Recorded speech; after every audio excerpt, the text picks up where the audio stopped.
కరీంనగర్ జిల్లా వేములవాడలో శ్రీ పార్వతీ రాజరాజేశ్వర వేద విద్యుత్ సదస్సు పరీక్షా మహోత్సవాలు ఘనంగా ముగిశాయి. వివిధ రాష్ట్రాల నుంచి వచ్చిన 130 మంది విద్యార్థుల్లో 124 మంది ఉత్తీర్ణులయ్యారు. వేద సంస్కృతి పరిరక్షణ కోసం వేములవాడలో నూతన వేద సంస్కృత పాఠశాల భవనాలు నిర్మిస్తామని ఎమ్మెల్యే ఆది శ్రీనివాస్ హామీ ఇచ్చారు.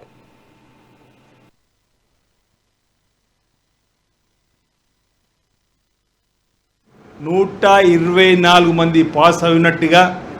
36 మంది ప్రథమ శ్రేణిలో ఉత్తీర్ణులైనట్టుగా ఇక్కడ అధికారులు చెప్తా ఉన్నారు. వారందరికీ నేను నా వైపు నుంచి ప్రత్యేకమైనటువంటి శుభాకాంక్షలు తెలియజేస్తూ ఆ 6 విద్యార్థులు కూడా మళ్ళీ కష్టపడి మూడవసారి జరగబోయేటువంటి క్రమంలో వారు కూడా ఉత్తీర్ణులు కావాలని చెప్పిన సందర్భంగా నా వైపు సందేశాన్ని ఇస్తూ, అంటే మూడోసారి కూడా వేములవాడ రాజరాజేశ్వర సన్నిధిలో ఏ పరీక్షలు ఉంటాయనే మాటని సందర్భంగా చెప్పే ప్రయత్నం చేస్తూ, దానికి ఆంజనేయ శర్మ గారు ఈవో గారు కలిసి ఇక్కడటువంటి అధికారులతోటి తప్పనిసరిగా ప్రతి ఏటా కూడా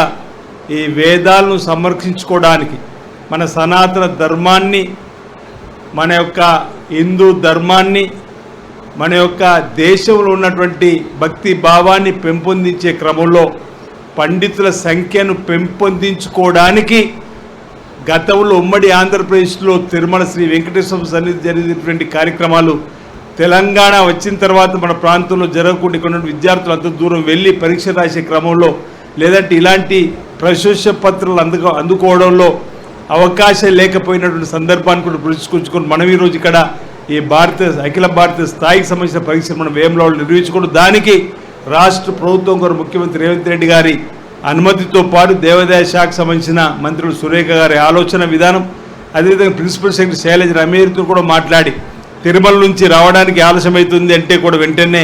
తిరుమలకు సంబంధించినటువంటి ఆంధ్రప్రదేశ్కి సంబంధించిన ప్రిన్సిపల్ సెక్రటరీతో మాట్లాడి తిరుమల ఆలయానికి సంబంధించిన అధికారులతో కూడా మాట్లాడి వెంటనే పంపించి ఏర్పాటు చేయాలని చెప్పిన క్రమంలో సహకారం తీసుకున్న సందర్భాన్ని గుర్తు చేస్తూ